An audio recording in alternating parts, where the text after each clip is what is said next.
The morning began like any other high-profile court proceeding. A city block sealed off, reporters elbowing for space, camera shutters snapping in frantic bursts, and a man, once seen as untouchable, walking into a federal courthouse without saying a word. For decades, Sean Combs stood at the summit of American pop culture, mogul, hitmaker, businessman. But day one of his federal trial signaled something else entirely. This wasn't just a case. This was a reckoning. And no one on the outside truly understood what was coming. Inside that courtroom, it was quiet. The kind of quiet that comes before history shifts. The kind of quiet that follows you out of the building, into your car, and lingers long after the headlines fade. But what wasn't said on the news? What couldn't be captured in the chaos outside? That's what matters most. Because the stories told in court today weren't vague accusations or surface-level scandals. They were names, dates, photos, witnesses whose lives had been frozen in fear. Testimony that forced even the most seasoned journalists to put their pens down for a moment and just listen. What you're about to hear isn't just disturbing. It could end the legacy of one of hip-hop's biggest icons. Before the headlines, before the courthouse, there was the legend. Sean Combs wasn't just a celebrity, he was a force. From humble beginnings in Harlem to the boardrooms of billion-dollar brands, he redefined what it meant to be a self-made mogul. Bad Boy Records, Sean John, C-Rock, Revolt. He wasn't just present in the culture, he was the culture. The man who once said he wouldn't stop, and for years didn't. But there was always something else. A layer behind the gold plaques and champagne toasts. Something that didn't make the red carpets, but always hovered in the shadows of his success. For years, the stories were just that. Stories. Rumors whispered backstage. Allegations murmured in industry corners. But no names. No faces. No documents. That changed in late 2023. It started with a civil lawsuit. A woman, known to the world as Cassie, filed a bombshell complaint, laying out over a decade of alleged abuse. Her testimony described manipulation, physical violence, and a pattern of control that was systematic and terrifying. And then, the floodgates opened. More lawsuits followed. Different names, different timelines. But the patterns? They were chillingly consistent. Allegations of coercion, of sex trafficking under the guise of lavish industry parties, of drugs, intimidation, isolation. Victims claimed they were groomed, silenced, and, at times, terrified for their lives. And it wasn't just civil court anymore. As the stories mounted, federal investigators stepped in. A sweeping probe began, quietly, but thoroughly. By early 2024, it became clear. This wasn't just about personal misconduct. This was being looked at as organized crime. The charges, as they now stand, are some of the most serious a public figure can face. Sex trafficking, interstate transport of individuals for illegal sexual activity, racketeering, coercion, conspiracy. Prosecutors allege that Combs didn't act alone, that he used his network, his wealth, his fame, his reach to create a system of control, a structure where people were recruited, used, discarded, and silenced. And now, all of it is on trial. Not just a man, but a machine. Not just a music empire, but the culture around it. Because if even half of what's been alleged is true, then the story of Sean Diddy Combs isn't just about fame, fortune, and power. It's about what was built behind closed doors, and what it cost those who were never supposed to speak. Monday morning, Southern District of New York. Just past 9 a.m., a black vehicle pulled into the underground garage of the federal courthouse. Above ground, the sidewalk was packed. Media outlets from across the country, legal analysts shoulder to shoulder with tabloid cameras, each waiting for a glimpse, a quote, a clue. Inside, Courtroom 17B was sealed tight, phones confiscated, sketch artists in place, federal agents posted along the walls. The seats were filled with attorneys, journalists, and a few observers, lucky or unlucky enough to be granted access. Seated at the defense table, Sean Diddy Combs, flanked by his high-profile legal team, expression unreadable, posture tense, but composed. He didn't speak. Not to the media, not to the courtroom, not yet. The judge entered at 9:32 a.m., a veteran of federal cases involving organized crime and political corruption. His presence brought order, but not ease. He read out the charges slowly, deliberately, each one carrying a weight that echoed in the room. Trafficking, conspiracy, coercion, federal counts, some of which carry life sentences if proven. Then came the prosecution. The assistant U.S. attorney stood. Their opening was sharp, calculated, and unflinching. They laid out the government's case. A system of control, not a single incident. A pattern of recruiting young women under false pretenses. A culture of fear where consent, they argued, was never freely given. Witnesses would testify. Evidence would show connections between events that, until now, appeared unrelated. They promised names, documents, video, testimony. They painted a picture not just of a man abusing power, but of a network sustained by silence and wealth. Then the defense responded, calm, confident, even aggressive at moments. They called the accusations fictional, a smear campaign by opportunists. They reminded the court and the press that no criminal conviction had ever been brought against their client. They questioned the credibility of the plaintiffs, and they hinted at motivations behind the lawsuits: money, fame, revenge. For 90 minutes, the courtroom moved through the first phase of what's expected to be a long, high-stakes trial. There were no cameras, no audio recordings, only sketches, scribbled notes, and the collective realization that this case, this trial, was going to expose far more than anyone expected. And it was only the beginning. Outside, the headlines were already spreading. But inside that courtroom, something more serious had begun. Not just the trial of a man, but the examination of an empire. Graphic allegations uncovered. The courtroom was already tense, but when the witness took the stand, everything changed. She walked in slowly, visibly nervous.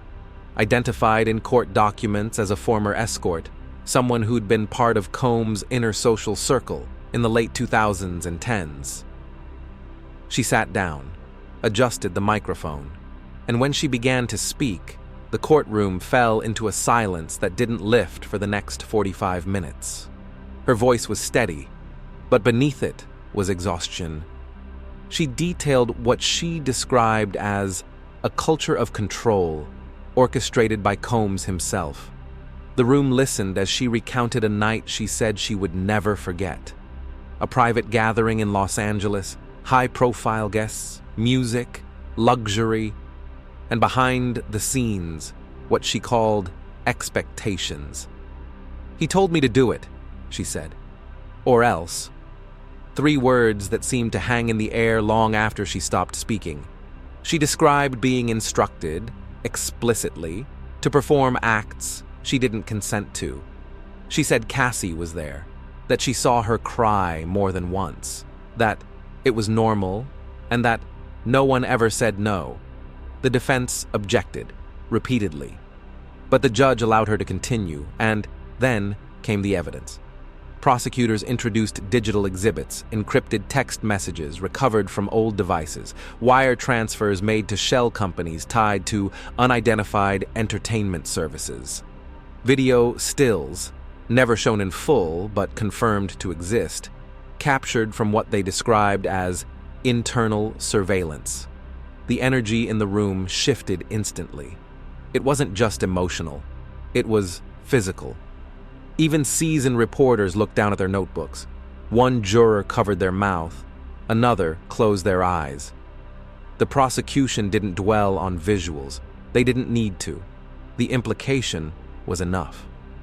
Patterns of manipulation, threats disguised as protection, and a paper trail that led directly to Combs' private accounts. Legal experts would later describe the testimony as devastating, not just for what it alleged, but for how clearly it pointed to a system, not a moment.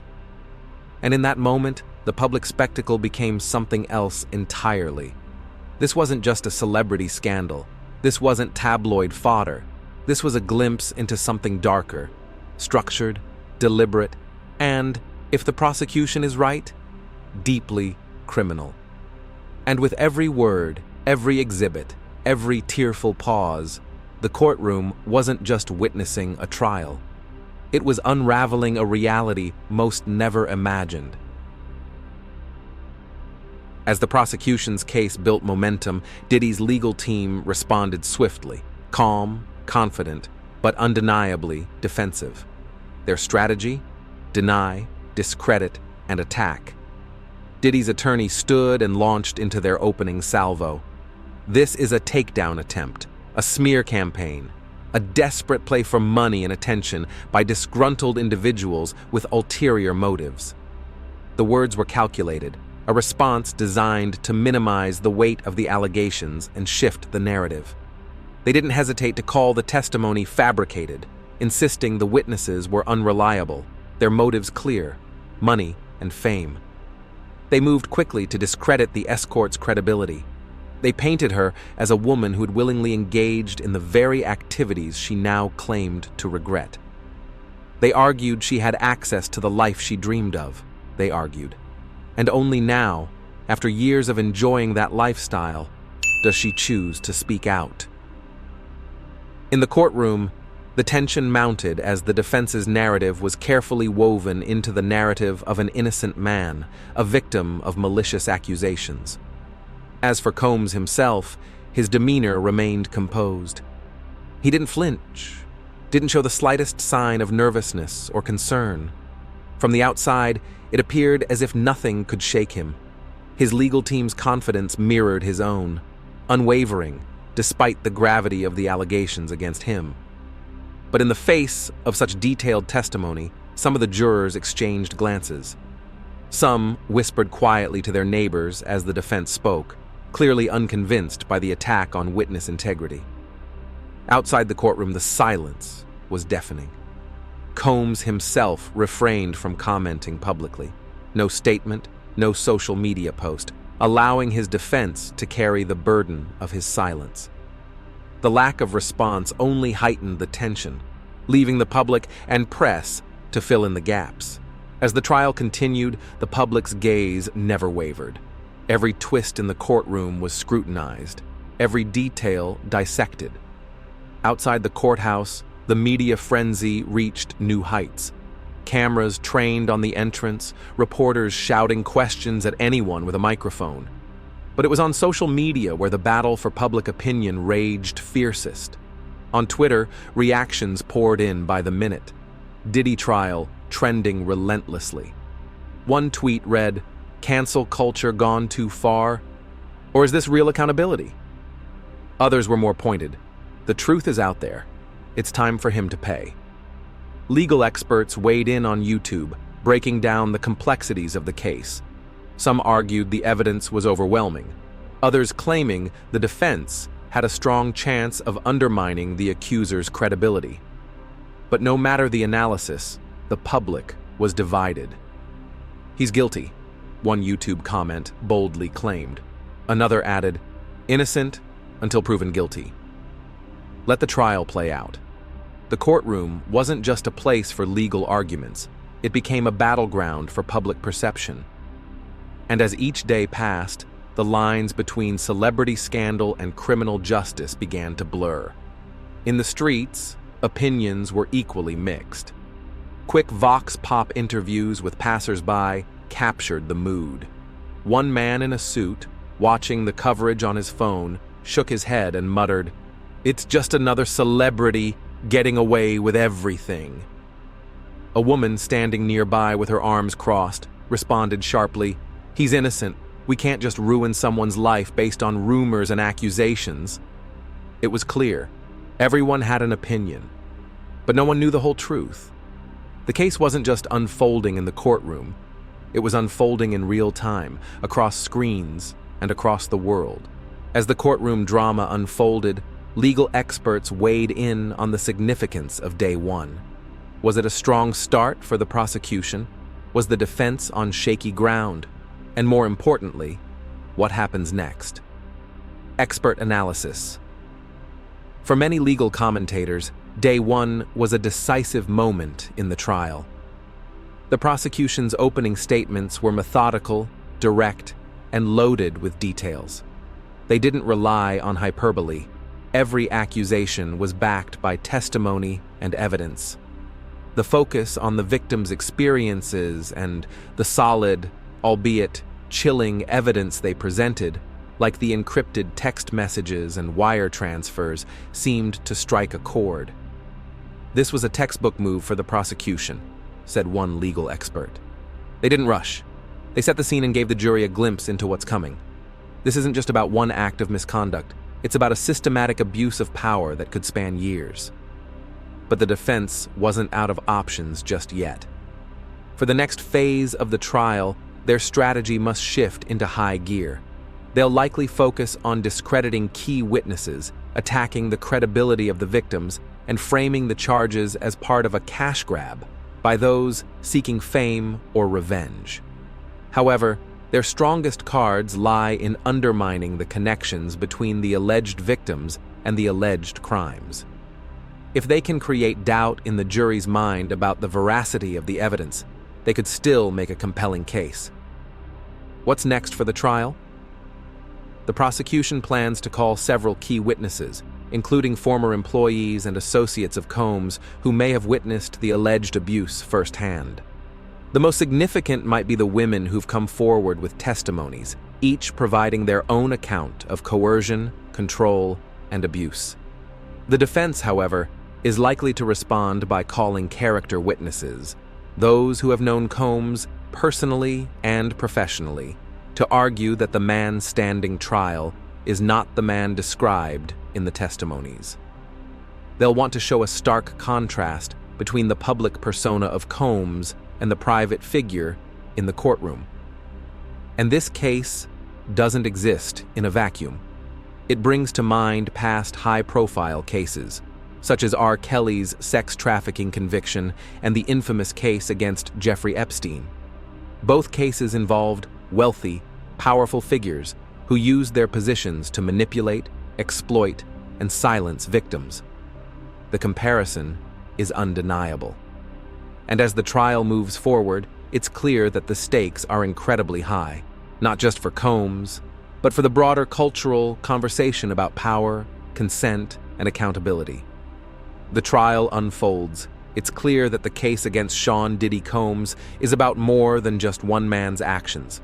It's about something deeper, a cultural reckoning that's long overdue. The power of fame, wealth, and influence. For decades, Combs was a larger-than-life figure in music and entertainment. A mogul, a businessman, and an icon whose success seemed untouchable. But as the prosecution's case reveals, that very power can be weaponized to silence, to control, and to manipulate. It raises a critical question.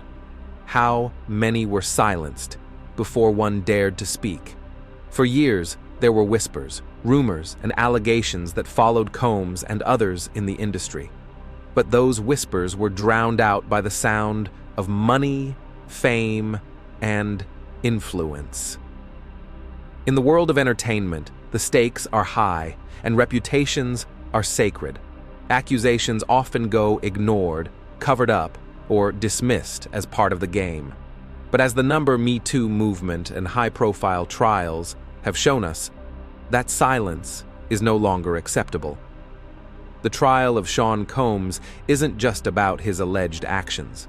It's part of a larger trend, one that's shaking the very foundations of the entertainment industry. From R. Kelly To Harvey Weinstein, to Jeffrey Epstein, the music industry, Hollywood, and beyond are grappling with questions of accountability. For years, celebrities like Combs thrived in an environment where their power protected them. But as victims continue to come forward and public sentiment shifts, the tides are changing. The truth is, this trial represents a much larger cultural shift. It's not just about one man, it's about a generation of victims who've remained silent, who've been forced to endure abuse, harassment, and exploitation in exchange for the promise of stardom.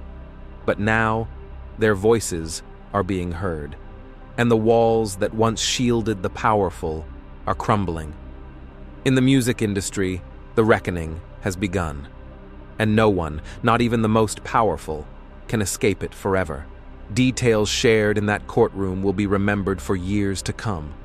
The testimony, the evidence, the silence that hung heavy in the air, the implications of what happened behind those closed doors extend far beyond this case. They ripple through the very fabric of the music industry and beyond. Emotional note. Whether he walks free or not, what happened in that courtroom will echo far beyond the walls of justice. This trial isn't just about one man's fate. It's about accountability, power, and the dark side of fame that's been hidden for too long. The stakes have never been higher. The world is watching, and the questions are more urgent than ever. How far can someone go when they hold the keys to power? How many lives must be ruined before the truth finally comes to light? As we continue to follow this groundbreaking trial, remember, this isn't just a celebrity scandal, it's a cultural reckoning, and it's unfolding before our eyes. Follow for full coverage of every day of the trial. This story is far from over, and as the days pass, more shocking revelations are sure to come. Drop your thoughts in the comments. Is justice finally catching up to Diddy? Or is this all a media circus? We want to hear from you. Let's discuss. If you haven't yet, like, share, and subscribe to stay updated on this case and other true crime stories that keep the world on edge. The truth is out there, and we'll be here to uncover it.